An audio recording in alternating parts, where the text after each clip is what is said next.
Bonjour, je sais jamais quand ça démarre.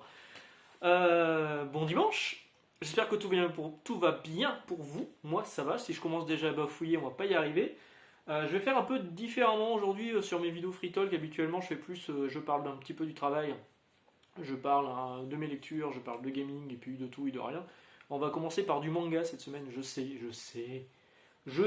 la chaîne n'a pas pour priorité le manga, même si j'aimerais en parler un peu plus. Mais dans vos commentaires, vous me dites d'ailleurs que je peux en parler un peu plus. Et effectivement, ça me fait plaisir d'en parler, donc je vais en parler parce que j'ai découvert un truc cette semaine que je trouve absolument génial. C'est ça. Hop, je vais pas trop les voir tout de suite, je vais en parler un petit peu plus après. En fait, j'avais déjà fait une vidéo sur l'œuvre de Toriyama en France. J'ai fait une vidéo sur Dispo Fighters. Yo, Dispo Fighters, voilà. Celui-ci, une vidéo que personne n'a vue, hein, qui doit cumuler les 400 vues, alors qu'habituellement je tourne plus dans les 1000, 2000, 3000 vues quand ça monte bien. Celle-ci, personne n'a vu, hein. Mais voilà, je suis fan de Toriyama, j'adore ce que fait Toriyama. Et l'une de mes grandes frustrations quand est sorti Dragon Ball Super, et qui est là, c'est bon, d'une, c'est pas Toriyama qui dessine, c'est Toyotaro, qui a un style proche, mais qu'on sent plus maladroit et moins maîtrisé. Mais la grosse frustration que j'ai eue, c'était cette page, en fait. Vous savez qu'avant le lancement de Dragon Ball Super, il y a eu le film Battle of the Gods, la bataille des dieux, dont les premiers chapitres de Dragon Ball Super sont clairement des reprises de Battle of the Gods. Battle of the Gods, ouais, je le dis bien. Il y a eu ensuite le film la résurrection de Freezer, donc je pensais tout naturellement que la résurrection de Freezer allait se retrouver dans Dragon Ball Super, le manga, et pas du tout. En fait, c'est écarté à un moment sur une case où on dit depuis leur rencontre avec Beerus et son serviteur. Non, c'était pas ça du tout. Quelque temps auparavant, l'horrible tyran Freezer, qui faisait autrefois régner la terreur sur la galaxie, avait ressuscité et s'en était naturellement pris à la planète Terre. Voilà, hop, on balaye, on n'en parle pas du tout, il y a deux cases, c'est terminé, bonsoir. Ça fait chier, ça fait partie, c'est canon. La plupart des films de Toriyama de Dragon Ball sont pas canon, parce que pas écrits par Toriyama. Mais Battle of the Gods, et La Résurrection de F et Broly sont écrits par Toriyama, donc sont considérés comme canon. Donc je pensais vraiment qu'on allait avoir l'histoire de la résurrection de Freezer là-dedans. Pas du tout. Du coup, pour pallier à ma frustration, bon, après avoir vu le film, etc., qui est plutôt sympathique, en plus, j'ai acheté Anime Comics, alors que je n'achète jamais d'Anime Comics de Dragon Ball, parce que je vous l'ai dit, les films sont pas considérés comme canon. Peut-être qu'un jour je vais craquer et je vais les prendre quand même, hein. Et puis surtout, je suis pas fan des Anime Comics, ce sont juste des poses faites à l'écran, et on fait une capture d'écran, boum, et puis on rajoute les textes et des onomatopées. Je suis pas fan de ça, je trouve que ça fait pas vivant, je trouve que c'est très figé dans le temps. Bah, de toute façon, c'est une capture d'écran, hein, c'est un freeze, hein. Du coup, je suis pas tellement fan de ça, mais bon, voilà. J'avais pris ça à défaut de. J'avais pris ça. Et la semaine dernière, fin de semaine dernière, qu'est-ce que je découvre en allant sur mon fil Twitter? Je vois quelqu'un qui partage ceci. Je me dis, what the fuck, qu'est-ce que c'est? C'est pas écrit Glénat, c'est écrit Gomen. Gomen en japonais, ça veut dire excusez-moi. D'ailleurs, à la fin, c'est même écrit Gomen Nasai. En fait, Toyotaro, le dessinateur de Dragon Ball Super, avait dessiné 3 chapitres du film La Résurrection de F. Ces 3 chapitres étaient publiés dans le magazine V-Jump en 2015, et c'était afin de promouvoir le film. Donc à un moment ça s'arrêtait, juste au moment où Dragon Ball dit je vais vous montrer ma nouvelle transformation, donc c'est juste avant, attention spoil, la transformation Golden Freezer. Donc 3 chapitres existent, n'ont jamais été édités en France. Je pensais vraiment qu'on les aurait dans Dragon Ball Super, mais même pas, il n'y a pas eu de bonus, pourtant Glénat c'est pas les derniers pour éditer du truc Dragon Ball.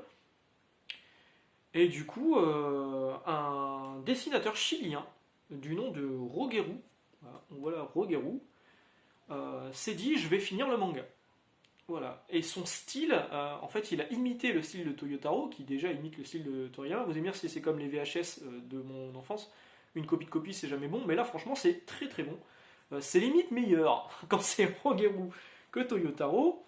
Bon, Toyotaro ça reste sympa, mais c'est assez impressionnant. Voilà. Et chose exceptionnelle, c'est que ça a été traduit en français par un certain Titi. Enfin, les 3 premiers chapitres ont été traduits par Titi. Le reste a été traduit depuis l'espagnol, vu que le dessinateur est chilien à la base, par l'instigateur de cette version française là que vous avez là. Et ça existe en physique. Alors c'est pas du tout vendu dans le commerce. Le but n'est pas du tout de gagner de l'argent avec ça, hein, clairement pas. C'est vraiment bien expliqué sur la fin. C'est écrit, ce livre n'a aucun lien avec les ayants droit des différentes séries Dragon Ball. Il s'agit d'un travail indépendant, non officiel, créé par des fans et pour des fans. Eh ben merci. Merci aux créateurs du projet parce que je suis ravi d'avoir ça dans les mains. C'est top et franchement, si j'étais Glénat, je me pencherais sur le truc, non pas pour les attaquer en justice parce que ça serait vraiment très petit de leur part, mais surtout pour l'éditer vraiment officiellement, quoi. Parce que c'est top. Le dessin il est vraiment cool, je vais vous montrer quelques pages. Euh, hop. Donc ça c'est Rogeru, hein. C'est le dessinateur chilien. Vous voyez le style il est quand même plutôt cool. Les scènes de combat, évidemment ça se bagarre beaucoup, hein, ça reste Dragon Ball, hein, il y a de la bagarre. Et puis les chapitres de Toyotaro qui sont plus que corrects. Voilà. Ça c'est vraiment cool. La qualité d'édition elle est vraiment sympa. Alors la couverture est d'un plastique, enfin pas un plastique, mais c'est pas du tout plastifié en fait. Je vous ai mis à côté. Vous voyez, il a même repris le logo extra qui est là de Dragon Ball. Comment je me suis réincarné en Yamcha, qui était déjà un truc très court. Hein. Ça, Glénat l'a édité alors que c'est un truc de Dragon Garoli qui est aussi un dessinateur indépendant à la base. Hein. Donc c'est la couverture, le rabat il est un peu plus mat, un peu plus bizarre au toucher, mais alors par contre la qualité de papier elle est meilleure que chez Glénat. C'est du papier glacé. Voilà, c'est du papier glacé, beaucoup plus beau que le papier un peu bottin, annuaire qu'on a dans les éditions Glénat. Et là où ils ont poussé le vice, hein, et que c'est vraiment bien fait, c'est quand on le range avec ces mangas classiques de Dragon Ball chez Glénat, bah, on voit pas tellement de différence. Vous voyez là c'est écrit Doshinji manga, donc Doshinji c'est les mangas amateurs, au lieu de shonen manga, et là c'est écrit Gomel, que ce soit écrit Glénat. Donc je voulais vous parler de ça vite fait, vraiment c'est hyper cool.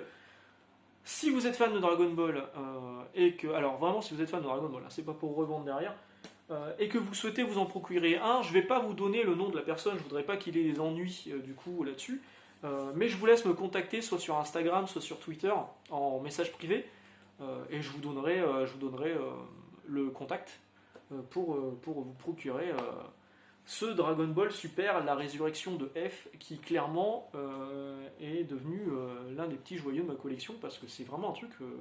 je suis pas fan des trucs qui sont faits en indépendant, mais là c'est un scénario d'Akira Toriyama.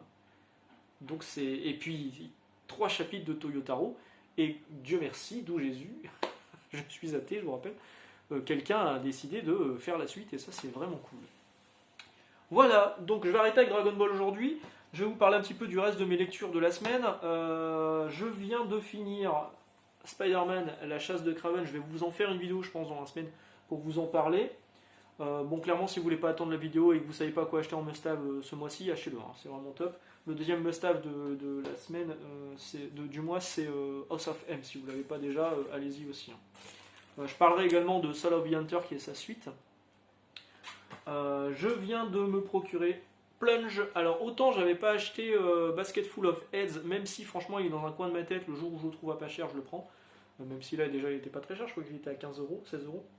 Là pareil c'est du 16 euros. Et là ce qui m'a fait clairement plonger, la bonne blague, plonger, c'est le trait de Stuart Immonen que j'adore. Et du coup j'aime pas trop ce macaron là en gros, ça me saoule un peu.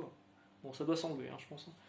Mais voilà, donc je l'ai pris, je vais le lire, et puis je vous en parlerai sans doute. Ça me fera un petit peu parler de DC Comics, hein, vu que j'ai eu quelqu'un qui m'a reproché d'être un pro Marvel, que je ne cache pas, je suis pas un pro Marvel, je suis un pro bonne histoire, mais j'ai été élevé j'ai été biberonné à Marvel, donc forcément j'ai plus tendance à lire facilement du Marvel que du DC. Et à tel point que, j'ai acheté le dernier tome de Death Metal alors que je m'étais dit que j'allais certainement me les revendre. Mais je me suis dit, bah allez, vas-y, il reste un tome. Mais je pense que je vais ralentir DC Comics après ça. Clairement, sur ce qui va arriver chez DC Comics, il y a la Justice League qui m'intéresse parce que c'est Bendis. Et encore, si ça n'avait pas été Bendis, je pense que j'aurais arrêté. Le Superman, je vais arrêter. Batman, je vais continuer, je pense. Par contre, Future State, ça ne m'intéresse, mais pas du tout. Pas du tout. Je vais l'emprunter, je pense, au boulot. Je suis pas à l'abri d'une bonne surprise. Hein. Ça se trouve, ce sera vraiment bien. Mais là, ça m'attire pas du tout. C'est triste. Hein. Donc, je continuerai sans doute quelques séries par-ci, par-là, chez DC Comics. Mais j'étais tellement dégoûté par Batman Metal et par toutes les Snyderies, tout ce qu'a fait Snyder sur l'univers de DC Comics. Je demande qu'à être surpris par Future State, mais franchement j'ai du mal à y croire. J'ai du mal à m'enflammer là-dessus. Alors que que chez Marvel, on titille ma fibre nostalgique avec un crossover Heroes Reborn, avec un event Heroes Reborn. Alors que ça se trouve, ça va être nul. Mais bon, voilà, j'aime bien les Avengers de Aaron, mine de rien. J'aime beaucoup le Thor de Cates, j'aime beaucoup le Spider-Man de Spencer, malgré tout. Et d'autres séries que je fais au fur et à mesure. Hein, et j'achète beaucoup d'indépendants aussi en ce moment. Là. Mais bon, voilà. Donc, du coup, DC Comics, oui, effectivement, j'en parle peut-être moins. Alors, je suis pas sûr. Hein, la personne qui m'a reproché ça a compté le nombre de vidéos que j'ai fait sur DC Marvel. Franchement, je ne compte pas. Hein, c'est pas du tout calculé l'histoire. Hein. C'est vraiment, je parle de ce qui me plaît au moment où j'ai envie d'en parler. Donc voilà. Et vu que je parle de Marvel, j'ai acheté le nouveau tome de X-Men, la collection mutante avec le Revenant, où à l'intérieur il y a Uncanny X-Men 204 à 209. Il y a surtout du Barry Windsor Smith à l'intérieur. Donc Barry Windsor Smith, qui est le dessinateur et scénariste de l'Arme X, qui est mon livre de chevet, mon comics de chevet depuis tout petit. Et voilà, du Barry Windsor Smith, je suis désolé, mais moi je prends direct. Hein. Je prends direct. Voilà. Donc toujours une collection qui est plutôt sympa. Voilà, sinon jeux vidéo, là c'était terminé pour les lectures. Jeux vidéo, bah, pas grand chose, je continue à jouer à Drive Club. Je l'ai montré à mon pote Yann en lui disant tu vas voir, c'est beau, tu vas être impressionné. On l'a essayé chez lui, il m'a dit prends-moi-en un. Donc je lui en ai pris un. J'ai été le chercher là où je l'ai chopé au cash, au même tarif, à 10 balles. Et ouais, c'est vraiment cool. Enfin, les effets météorologiques sont vraiment bons, je vous l'ai déjà expliqué, je vais pas vous le redire. Voilà, sinon, niveau de travail, la semaine dernière quand j'avais enregistré, c'était le vendredi, on n'avait pas encore eu le samedi. Le samedi est passé depuis. Le samedi est ma boule. Le samedi a été ma boule. C'était un samedi de Noël, hein, quasiment. Au niveau du chiffre, voilà, les gens étaient là. Alors, depuis qu'on a repris, on avait l'impression qu'on n'avait pas énorme de peuple, enfin, c'était gérable. Mais par contre, les gens achètent des masses, des piles complètes de BD. En BD, on cartonne de fou.